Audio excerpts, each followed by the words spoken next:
가르친 중에 하나입니다. 특별한 단어가 계속 반복되고 있습니다. 열매라고 하는 단어입니다. 성경 신구약 전체에 열매라는 단어가 많이 등장하고 있고 구체적인 열매의 흐름을 가지고 신구약에 여기 많이 등장하고 있습니다. 예를 들어서 올리브, 무화과, 배추야자, 석류, 사과, 심지어 성경에 아몬드 이 열매인도 기록되어 있습니다. 성경에 열매라는 단어가 많이 기록되어 있으며 또한 열매를 통해서 우리에게 위한 진리의 가르침을 주고 있습니다. 그런데 성경에 가장 많이 나타나는 열매는 역시 포도입니다. 그래서 이분들 성경 읽으실 때 포도나무, 포도원, 포도주, 이 포도라는 단어에 아주 익숙하실 것입니다. 오늘 요한복음 15장 바로 그러한 포도를 기록한 가르침 중에 하나입니다. 이렇게 기록되어 있습니다. 요한복음 15장 8절 너희가 열매를 많이 맺으면 내 아버지께서 영광을 받으실 것이요 너희가 내 제자가 되리라. 너희가 열매를 많이 맺으면 어제 우리 교주들 많은 분들 모시고 사과밭에 다녀왔습니다. 사실 매년 열매 행사입니다.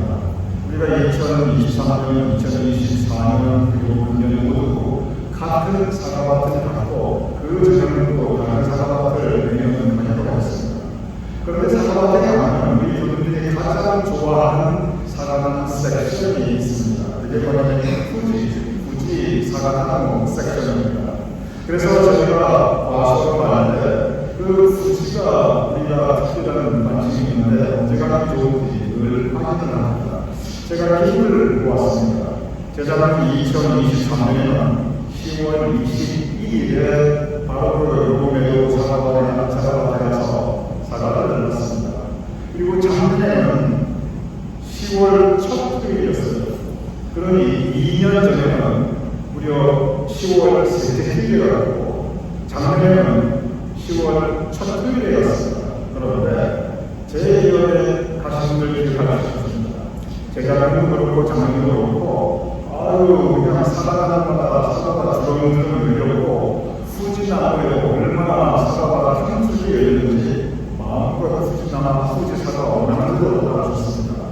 근데 금년에 가보니까 금년은 평년보다 지금까지 사과가 가는 것 중에서 제일 일찍 갔습니다. 9월달에 왔습니다. 9월 마지막 토요일이었습니다. 그래서 그때는 이렇게 일찍 왔으니 후지나무 사과가 더 많이 되지. 그런데 막상 하니까 후지나무에 열매가 없어요. 풍성한 열매를 기대하고 받았는데 열매가 없었을 때 다시 우리 교님들 저를 포함해서 많이 실망하였습니다. 그런데 다행히 거기에 후지나무만 있는 것이 아니라 다른 여러 종류의 사과가 남들도 있었기 때문에 다른 좋은 품종의 사과를 만들고 한 두세 번 다니실 때 부지런하게 잘 따라가지고 왔습니다. 저는 어제를 생각하게 됩니다. 여러분과 저와 우리 교우들 한 분이 하나님께서 택하시고 그리고 특별히 좋아하시는 사과나무입니다. 영적으로 우리는 모두 열매는 나무들입니다. 그런데 하나님께서 열매를 거두시러 왔을 때 나에게 드릴 열매가 없다. 내가 맺은 열매가 없다면, 내가 가지고 있는 열매가 없다면 하나님께서 얼마나 실망하실까? 그러니까 후지나무 사과를 후지나무에 후지 열매가 없는 것을 보고 우리 마음도 그렇게 실망하는 마음이었는데 우리 평생에 우리가 모든 영적 신앙적 열매가 하나님께 드릴 게 없다면, 하나님 보시기에 우리가 맺은 열매가 없다면 하나님 알아주실까? 제가 생각을 해봤습니다.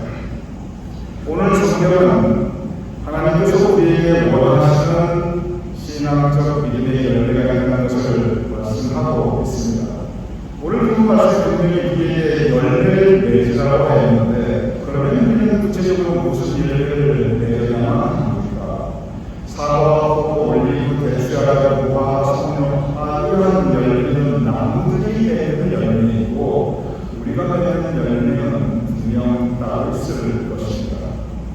성경에 보면 우리가 어떤 일을 해야 되는 것인가 많은 가르침이 있는데 크게 세 가지로 요약될 수가 있습니다. 물론 이 세 가지 외에도 더 있습니다. 그러나 함축적으로 성경의 말씀을 우리가 묵상하면 이 세 가지의 열매에 대한 성경의 가르침이 집중되어 있습니다. 그리고 우리가 이 열매를 얻는 것을 하나님은 원하시고 계십니다. 첫 번째 열매, 우리가 해야 할 첫 번째 열매, 그것은 회개입니다.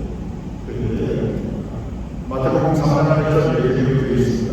그러므로 회개에 합당한 열매를 맺고 예수님의 삶을 매체로 시작할 때 성경은 회개의 복음을 전하라고 기록하고 있습니다.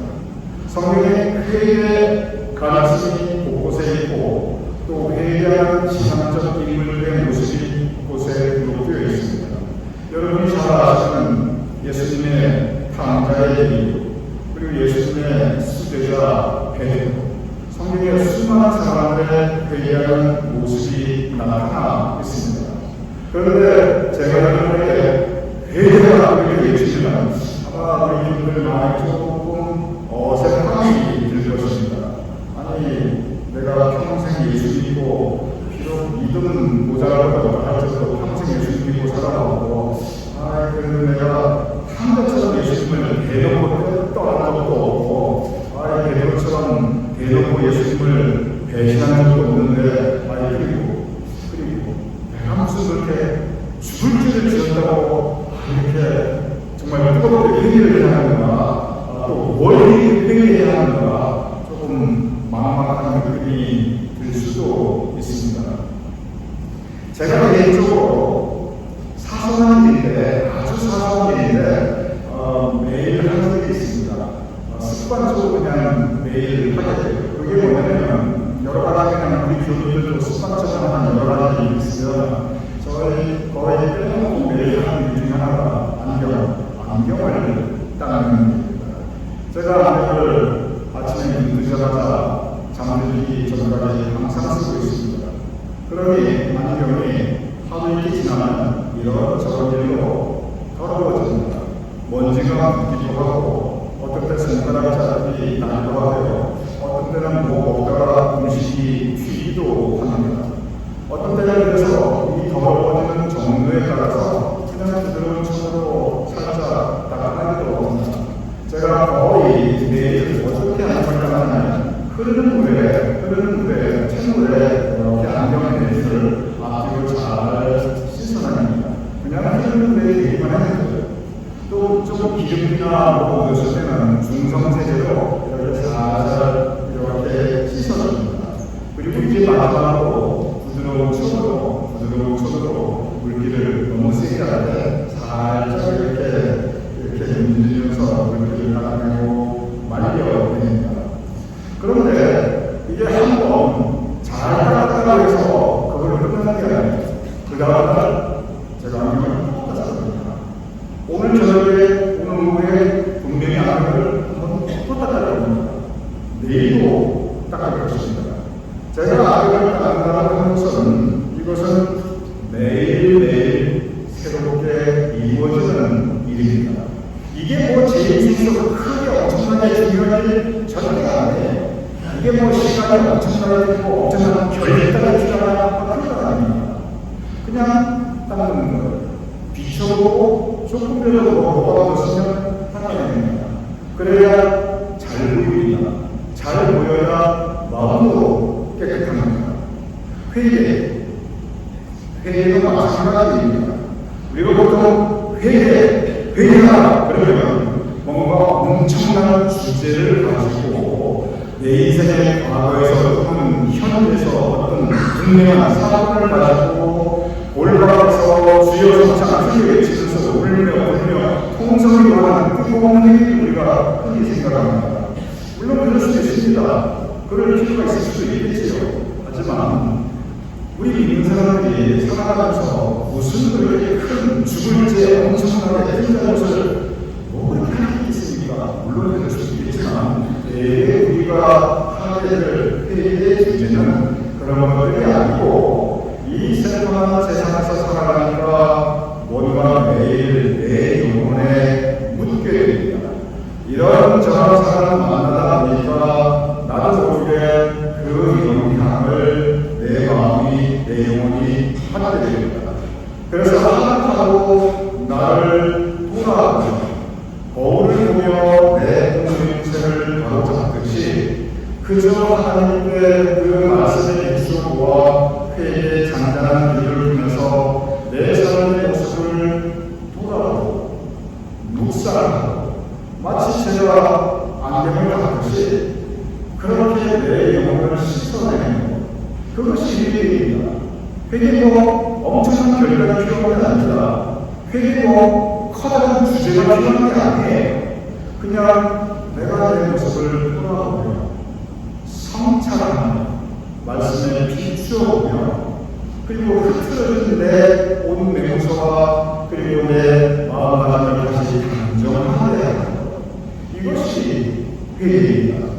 그래서 이 회개라는 것은 어떤 특정한 사건의 우리 삶의 일상의 과정에서 우리가 하게 되는 과정, 매일매일 내 삶의 일 하는 것입니다. 이렇게 제 안경을 다는 것이 뭐 중요하지도 않고 엄청난 결단이 필요하지 않지만, 그러나 제가 이 안경을 사흘만 만났다고 하면 저는 사흘을 가볼 수 없습니다. 만약에 사흘만 제가 이 별만한 안경을 하지 않는다면 어쩌면 운전하기 힘들 수도 있습니다. 마찬가지입니다. 회개는 그냥 일상적으로 기도 가운데 가볍게, 말씀 묵상 가운데 가볍게 우리를 돌아보며 우리를 바라볼 때 그러한 잔잔한 회개가 쌓여서 우리 삶의 전체가 깨끗하고 단정하고 그리고 바르게 살아갈 수 있는 것입니다. 우리가 배워야 할 첫 번째는 회개의 열매입니다. 두 번째 열매가 있습니다. 그리고 이 두 번째 열매는 우리 주님께 아주 익숙한 열매입니다. 그것은 성령의 열매입니다. 갈라디아서 5장 21절에서 23절 이렇게 기록되어 있습니다. 오직 성령의 열매는 사랑과 희락과 화평과 오래 참음과 자비와 양선과 충성과 온유와 절제니 이 같은 것을 은지할 법이 없느니라. 이거 어렸을 때 주장할 때 방송대회에 한국이고요. 아마 그들과 이걸 하나로 항상 9가지 다 외우신 분들도 많이 계실 것입니다. 그런데 이 구체적으로 9가지가 하나 뭘 의미하냐 보면 보시기 바랍니다. 사랑, 희락, 기쁨을 생각합니다. 화평, 이웃과 평화를 생각하는 것입니다. 오래 참고 자비, 양선이 착한 것입니다. 충성, 진실하다는 뜻이죠. 온유하게 절제를 가지고 이 하나하나 보면 이것은 무엇을 의미하냐면 사람의 성품을 의미하고 있습니다. 즉 성령의 9가지 열매는 모든지 믿는 사람들이 추구하고 그리고 가져야 할 인성, 그 성품을 의미하고 있습니다. 우리가 일반적으로 사람을 평가하는 말들이 있습니다. 우리가 일반적으로 사람을 표현하는 말들이 있습니다. 저 사람 참 착한 사람이야, 정말 좋은 사람이야, 아이고 저 사람은 못됐어, 나쁜 사람이야, 아이고 저 사람은 정말 믿을 만한 사람이야, 아이고 저 사람은 못 믿을 사람이야. 우리는 대부분 사람을 평가할 때 무엇으로 평가하냐면 그 사람의 성품으로 평가하게 됩니다. 아이고 저 사람은 얼마나 돈 많은 걸 인정할 수 있어도 그런 상가의 사실로서 우리가 사람을 존경하거나 본받고 싶어 하지는 않습니다. 부러워하지는 몰라도 그러나 거기에 그 사람의 인간의 가치가 크게 있다고 우리는 존경하고 있지 않습니다. 그런데 그 사람 정말 착하고 좋은 사람, 믿을 만한 사람이야, 그 성품을 이야기할 때 우리는 그 한 가지만으로도 그 사람에게 호감을 가지고 그리고 존경과 신뢰의 마음을 가질 수가 있습니다. 성령의 열매가 무엇이냐면 그것은 남이 인정할 수 있는, 내가 나를 인정하는 것이 아닙니다. 남이 인정할 수 있는 그 사람의 성품, 그것이 바로 성령의 열매입니다. 사랑하는 열매가 있는데 그런데 우리가 믿는 믿음, 이 믿음의 열매가 무엇인가? 이것을 가장 고민했던 분이 바로 사도 바울입니다. 우리 믿는 사람들은 어떠한 열매를 맺어야 할 것인가? 믿음의 열매가 무엇인가? 그러면서 사도 바울이 가르치는 것이 바로 이 성령의 열매입니다. 다시 한번 제가 성경 말씀을 읽어보겠습니다. 한 단어와 단어를 짧게 묵상해 보시기 바랍니다. 오직 성령의 열매는 성품입니다. 사랑, 서로 사랑하라. 희락, 기뻐하라. 서로 기뻐하라. 그리고 화평, 서로 평화롭게 살고 오래 참음. 나도 사랑을 배우는데 다른 사람은 좀 할 때 오래 참아. 자비를 베풀고 양성, 착하게 살고 충성, 한결같고 신실하고 온유, 겸손하고 따뜻하고 절제, 좀 자기 자신의 셀프 컨트롤. 그런데 이 9가지 열매를 하나하나 보는 것이 성품인데 여기에 공통점이 뭐냐면 가장 강조되는 이 공통점이 뭐냐면 그냥 성품이 아니라 인간관계. 이 인간 관계에서 나타날 수 있는 성품의 모습들입니다. 사도 바울은 곳곳에 하면서 교회를 세웁니다. 교회를 세우면서 믿는 사람들이 모입니다. 적어도 예수님을 구주로 고백하는 크리스찬들이 모여서 교회 활동을 하고 예배를 합니다. 그러니 적어도 믿는 사람들이 모였으니 더 사랑하고 더 기뻐하고 더 평화롭고 더 착하게 살 것 같은데 아이고 이거 믿는 사람들이 모이는데 이거 세상 사람들과 가지고 살 수가 없는 거예요. 그래가지고 사도 이 부분을 가지고 계속 고민합니다. 지금도 그리스도에 고린도가 있습니다. 그런데 그 고린도서에서 사도 바울이 교회를 세우고 신앙생활을 목회하면서 계속 했던 말이 보면 좀 제발 싸우지 좀 마세요. 싸우지 좀 마세요. 그러면서 계속 서로 사랑합시다. 고린도전서 14장에 사랑하는 자들이 있고 서로 우리 오래 참읍시다. 그런 일에 대해서 얘기하고 이게 다 무슨 얘기냐면 우리가 좋은 성품을 가진 성숙한 사람이 되어야 하나님께도 인정받고 사람에게 인정받는 이야기입니다. 제가 다시 말씀드리겠습니다. 우리가 좋은 성품을 가진 성숙한 사람이 되어야 하나님께도 인정받고 사람에게도 인정받는다는 것입니다. 이것이 바로 성령의 열매, 성령의 열매입니다. 근본적으로 열매는 나를 위한 것이 아닙니다. 생각해 보십시오. 후지나무가 그 후지사와 열매를 맺을 때 아니 그 열매는 그 나 자체를 위한 게 아니에요. 열매는 다른 사람이 따먹고 그리고 그것으로 인해서 기뻐하며 풍성함을 누리는 것입니다. 성령의 열매는 마찬가지입니다. 믿음의 열매라는 것은 나를 위한 것이 아니라 내 주변 사람들에게 이렇게 따뜻한 아름다운 성품으로 함께 기뻐할 수 있고 함께 평화를 수 있는 나눌 수 있는 것 이것이 바로 열매입니다. 따라서 성령의 열매 이것은 우리가 살아가면서 세상 가운데 세상이 얼마나 험합니다. 그 험한 세상 가운데 사람들과 더불어 우리가 함께 그리스도의 향기를 전하는 아름다운 성숙한 성품을 가진 신앙 바로 그 모습을 우리에게 사도 바울은 가르치고 있습니다.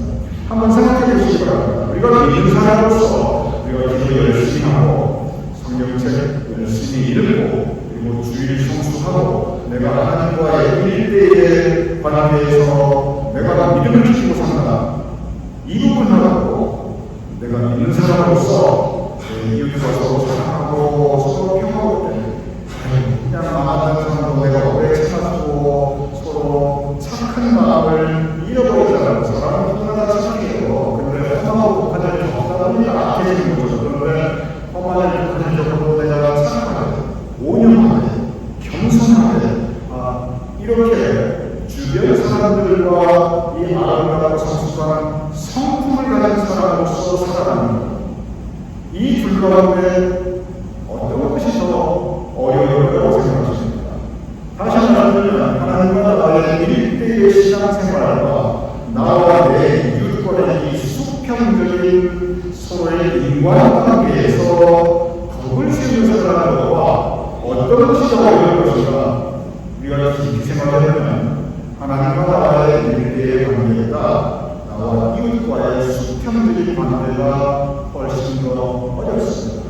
그래서 엄격히 말해서 성령의 열매는 회의의 열매가 더 어렵습니다.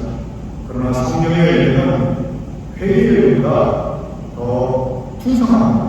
왜냐하면 회의의 열매는 나의 뜻하는 것이지만 성령의 열매는 이웃과 관계된 것입니다.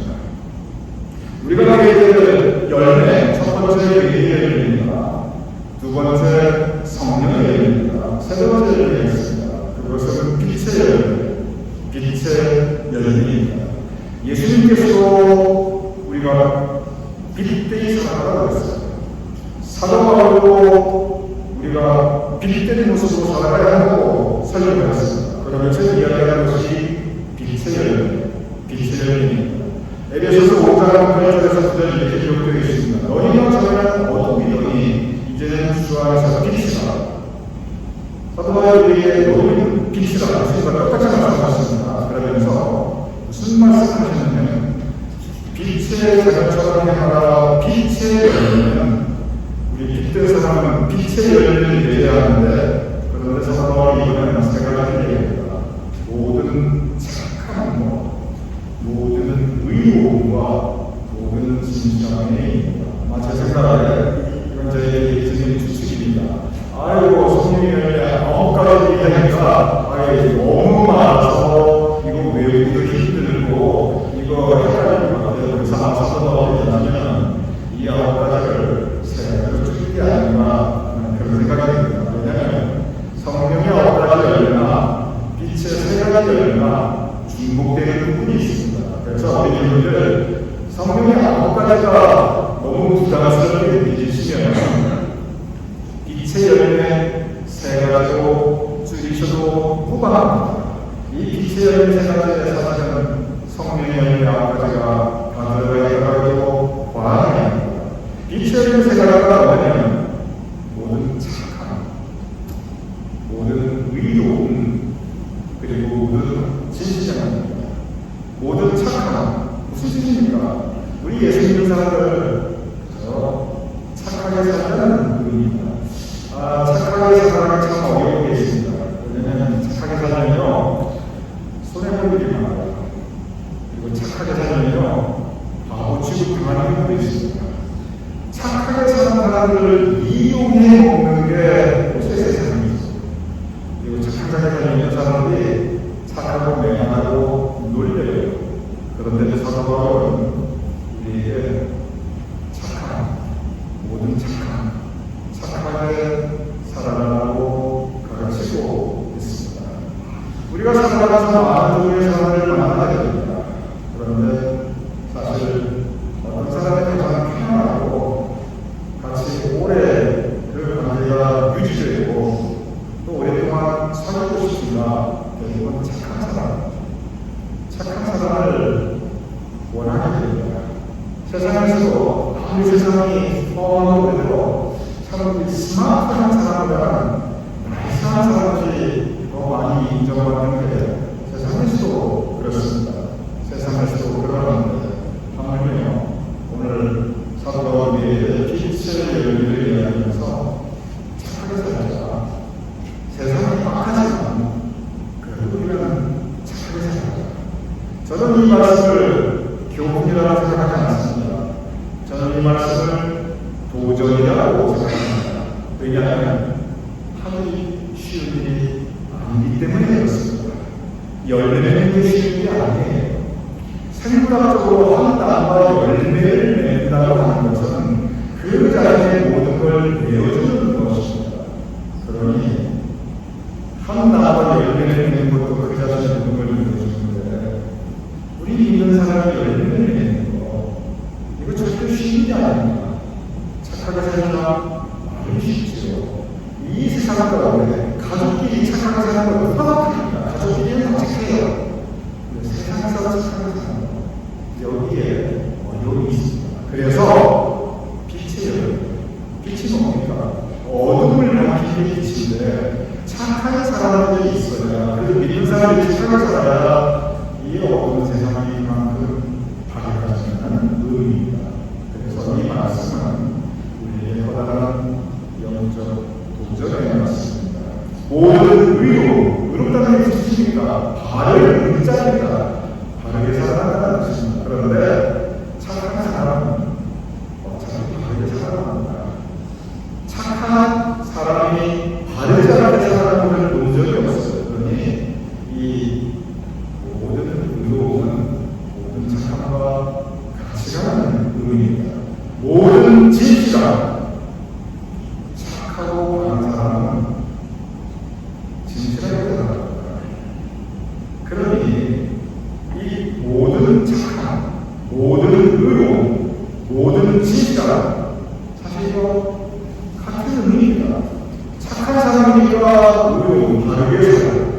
의로움이니까 진실한 사람이죠. 그런데 진실한 사람, 듣기만 해도 얼마나 마음이 따뜻해집니까? 믿는 사람, 사도 바울은 그 목회 가운데 많은 사람들을 겪으면서 적어도 믿는 사람이라는 모습이 성령의 아버지가 열려가 너무 복잡하면 다 잊어버리고 그냥 착하게 살아요. 바르게 살아요. 진실하게 살아요. 그래서 빛의 열면 모든 착한 것, 모든 의로움, 모든 진실함입니다. 그런 세상으로 함축적으로 말하고 있습니다.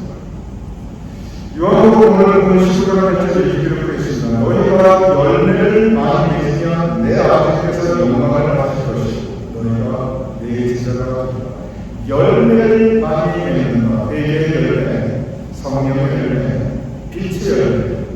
우리가 그 의미를 곰곰이 생각하게 되면 어저께 과서에서 열매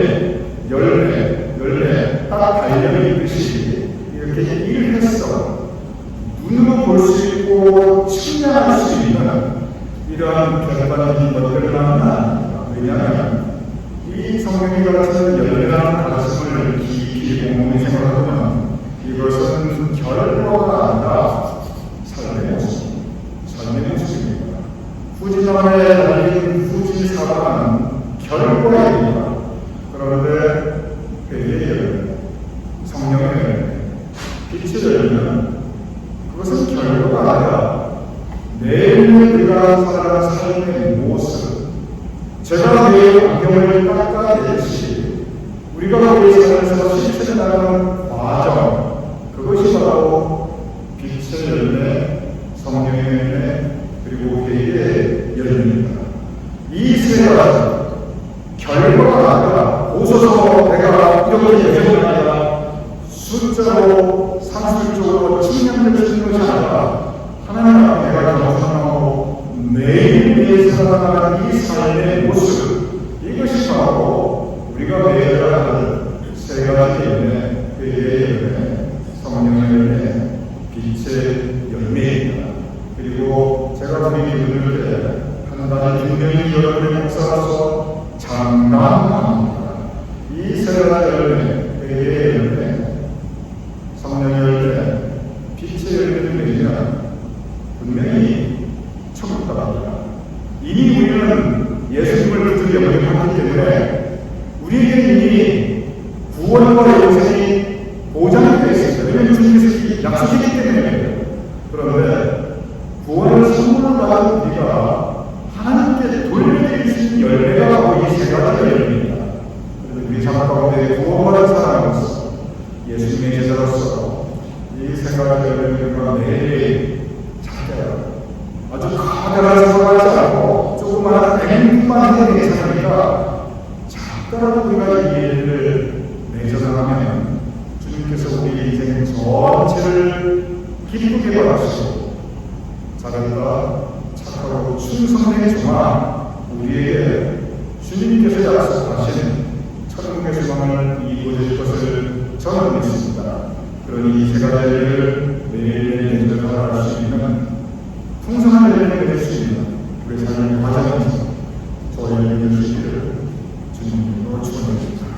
그냥 기도하겠습니다. 아버지 하나님, 우리도 이 세 가지를 이룰 수 있도록 도와주시옵소서. 회개의 열매와 성령의 열매와 그리고 빛의 열매를 있는 우리의 삶 자체가 풍성한 과수원을 이룰 수 있도록 주님으로 주시옵소서. 예수님으로 기도했사옵나이다. 아멘. 아버지 하나님, 우리로 하여금 예배를 드리게 하시는 감사합니다. 예배드릴 수 있는 성령이 할 수 있는 건강한 주님을 감사합니다. 예배드릴 수 있는 하나님은 경외 하나 살아갈 수 있는 믿음을 허락하심을 감사합니다. 아버지 하나님, 언제나 주님께서 허락하시는 은혜에 감사하며 우리 삶 가운데 풍성한 열매를 맺는 삶이 될 수 있도록 도와주시옵소서. 예배를 드리며 우리의 예물을 공헌하여 올려드립니다. 아버지 하나님, 이 어려울 때 예물을 공헌하여 올리는 그 숨기를 기억하여 주시옵소서. 그 가정을 기억하여 주시옵소서. 그 삶의 자녀와 일터를 기억하여 주시옵소서. 그 자손과 후손들을 기억하여 주시옵소서. 우리 주님들의 손이 행하는 모든 일들이 통통하게 하여 주시옵소서. 우리 주님들의 가정에 주님께서 풍성한 감사의 열매와 제목들을 허락하여 주시옵소서. 우리 교님들의 사업장과 일터에 주님께서 허락하시는 이 땅이 기름 것으로 가득 채워주시옵소서. 우리 주님의 자손과 후손에게 주님께서 복을 더하여 주시옵시고 그들의 삶을 위하여 올려드리는 그 아버지 어머니 할아버지 할머니들의 기도를 주님께서 선히 응답하여 주시옵소서.